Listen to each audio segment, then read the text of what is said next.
تو پوچھنا یہ ہے کہ کیا واقعی صدقہ دیتے وقت کالے رنگ کا بکرا دینا ہی ضروری ہے؟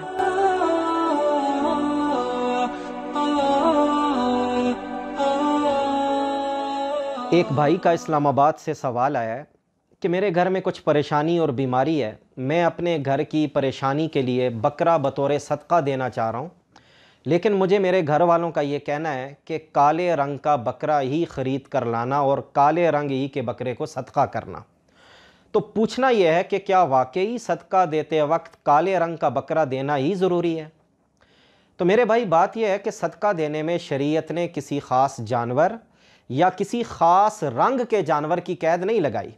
کہ بکرا ہی صدقہ کرو گے یا کالے رنگ ہی کا بکرا صدقہ کرو گے تو تب وہ قبول ہوگا، یا کالے رنگ کا بکرا صدقہ کرنے میں اس کا اجر و ثواب زیادہ ملے گا۔ ایسی کوئی بات ہمارے دین میں نہیں ہے۔ بس شریعت ہمیں یہ بتاتی ہے کہ تم پر کوئی مصیبت آ جائے، تم بیمار ہو جاؤ، تو اپنی توفیق اور استطاعت کے مطابق کچھ بھی صدقہ دے دو۔ کسی محتاج کو کچھ رقم دے دو، پیسے دے دو، کوئی بھوکا ہے اسے کھانا کھلا دو، کوئی ننگا ہے غریب بیچارہ تو اسے کپڑے پہنا دو، بس تمہارا صدقہ ادا ہو جائے گا۔ معاشرے میں یہ جو صدقے میں بکرے کو ضروری سمجھنا اور پھر کالے رنگ کے بکرے کو ہی صدقے میں ضروری سمجھنا، یہ بالکل فاسد عقیدہ ہے اور اغلاط العوام میں سے ہے، اس سے بچنا ضروری ہے۔ اور پھر بات وہی آ جاتی ہے کہ جب ہم دین سیکھتے نہیں ہیں، دین سیکھنے کے لیے ٹائم نکال کر علماء کی خدمت میں حاضری نہیں دیتے، تو پھر ایسی باتیں اور ایسی چیزیں ہمارے عقائد کا حصہ بن جاتی ہیں جن کا قرآن و سنت میں کوئی ثبوت نہیں ہوتا۔ مثلاً آپ ساتھ یہ بھی دیکھیں، ہمارے معاشرے میں کچھ لوگوں کا یہ بھی بڑا پکا نظریہ ہے کہ جمعرات کے دن ہمارے بزرگوں کی روحیں گھر آتی ہیں، چنانچہ وہ جمعرات کو بڑے اہتمام سے کوئی میٹھی چیز شام کو پکاتے ہیں اور پھر اس پر دعا کرتے ہیں۔ اب روحوں کے جمعرات والے دن گھر آنے کا یہ عقیدہ بالکل غلط اور بے بنیاد ہے۔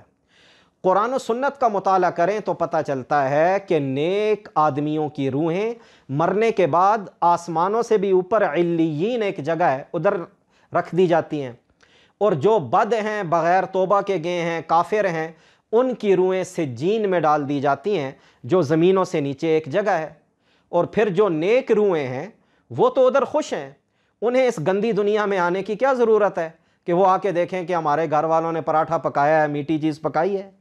اور جو بری روحیں ہیں وہ تو سجین کے قید خانے میں ہیں، فرشتے انہیں ادھر سے چھوڑتے کب ہیں کہ وہ واپس اس دنیا میں آ سکیں۔ تو بات یہ ہے کہ